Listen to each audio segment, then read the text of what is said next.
Break के बाद आप सभी का एक बार फिर से स्वागत है। ज्योतिष लाइव देख रहे हैं आप, और आज हम बात कर रहे हैं होली से पहले लगने वाले होलाष्टक की। पंडित जी, बहुत ही सुंदर आपने प्रसंग कथा सुनाई, होलाष्टक से जुड़ी हुई कथा। लेकिन इसको सुनने के बाद सवाल एक मन में ये भी आता है कि क्या जब हिरण्यकश्यप थे उससे पहले भी होलाष्टक हुआ करता था? उससे पहले क्या कुछ हुआ था? बहुत अच्छा सा सवाल है। धन्यवाद। इसलिए कि हम आने वाली पीढ़ी को कुछ दे के जाएं। जी। नहीं, क्या होता है कि छोटे छोटे बच्चे जब अपनी दादी नानी बुआ से पूछते हैं,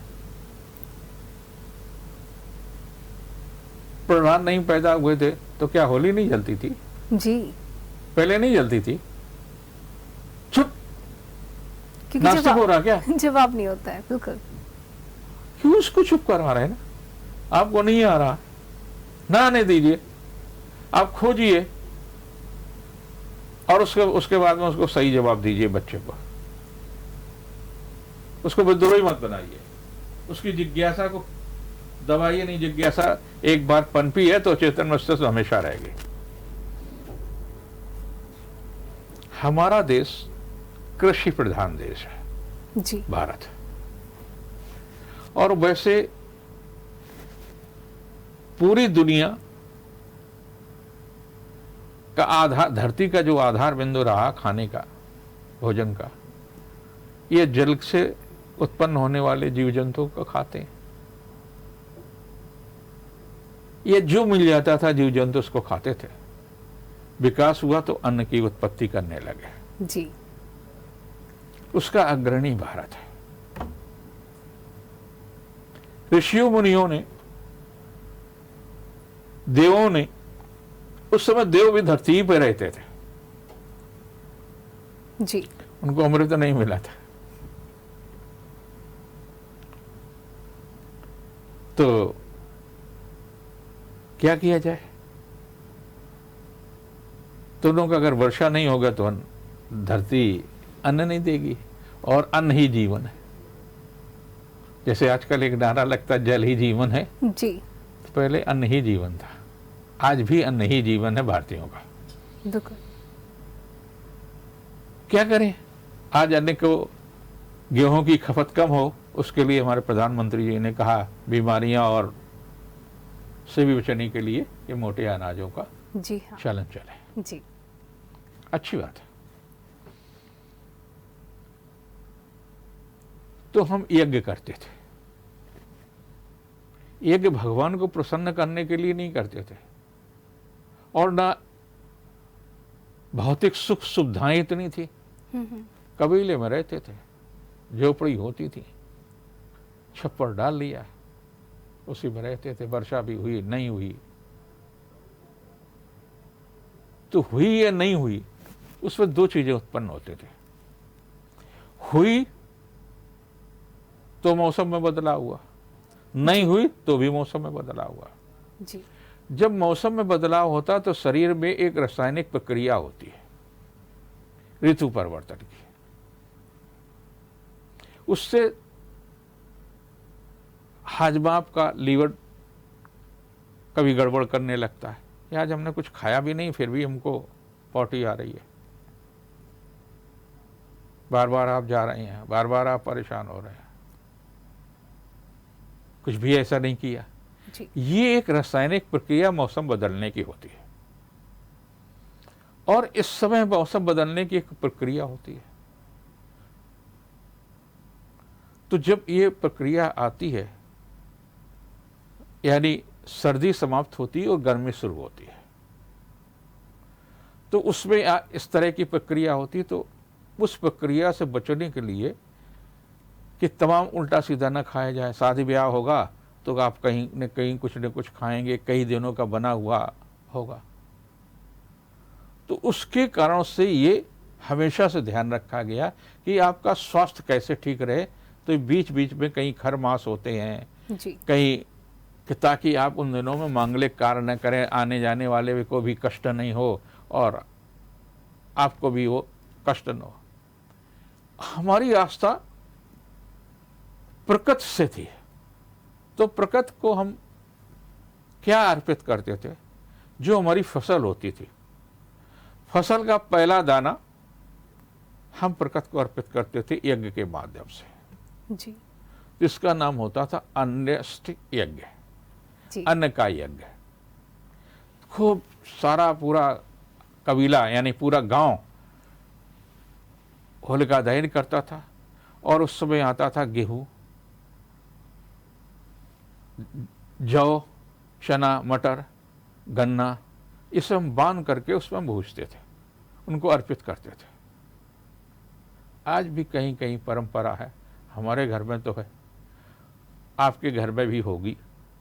ये परंपरा अन्येष्टि यानी उससे पहले की परंपरा है, हिरण्यकश्यप से पहले। जी, तो हिरण्यकश्यप की कथा को हमने जाना, और उससे भी पहले किस तरीके से इसे मनाया जाता था ये भी हमने जाना।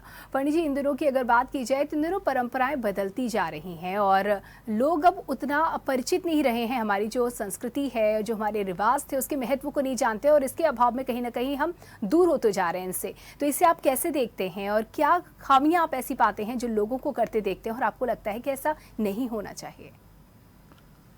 आप जब रंग खेलते हैं जी, तो कहीं कहीं आपके अंदर दुर्भावना होती है, किसका चेहरा खराब कर दो। जी, और वो गंदगी जिसको आप छू नहीं सकते, उससे आप उससे निकाल करके उसके ऊपर फेंक देते, निंदनीय कार्य है। हमारे शास्त्रों में, हमारी परंपराओं में कहीं नहीं रहा।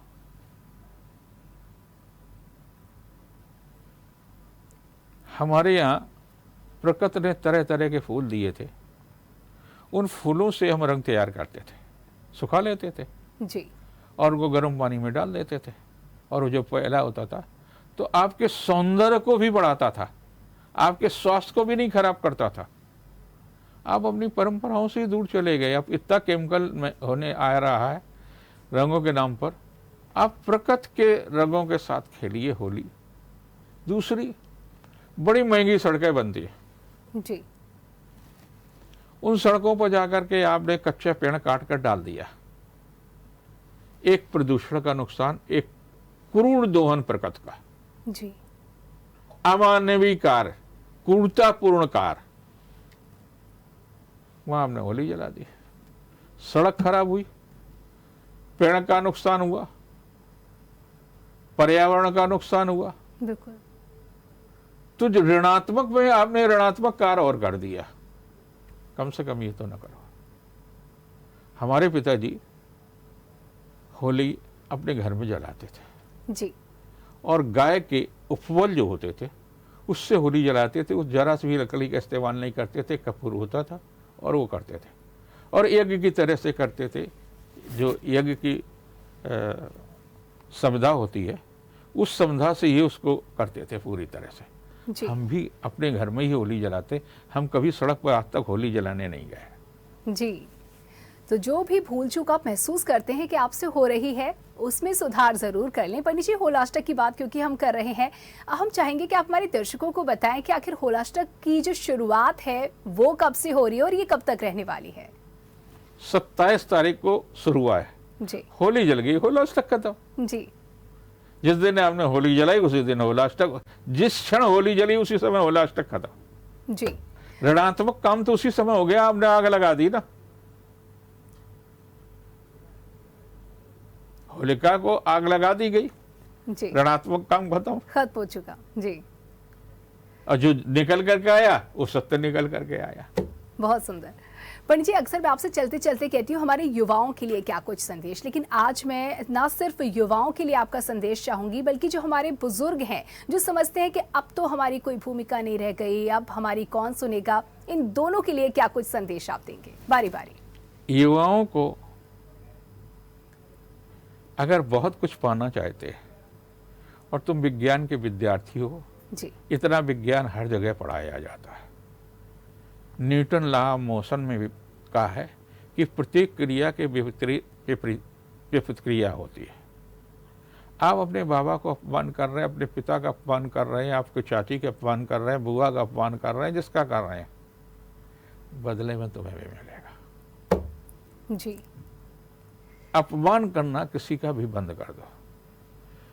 दूसरी, करुणा यानी दया का भाव आपके अंदर होना चाहिए। बुजुर्गों को चाहिए अपनी उपयोगिता बनाए रहें। अगर आपकी उपयोगिता है तो आप जिंदा हैं, अगर उपयोगिता नहीं है तो मिट्टी है, और कोई भी आदमी मिट्टी को घर में नहीं रखना चाहता। जी, बहुत बहुत धन्यवाद पंडित जी इन तमाम जानकारियों के लिए। तो इसी के साथ ही आज के ज्योतिष लाइव में इतना ही। फिलहाल के लिए दीजिए इजाजत। नमस्कार।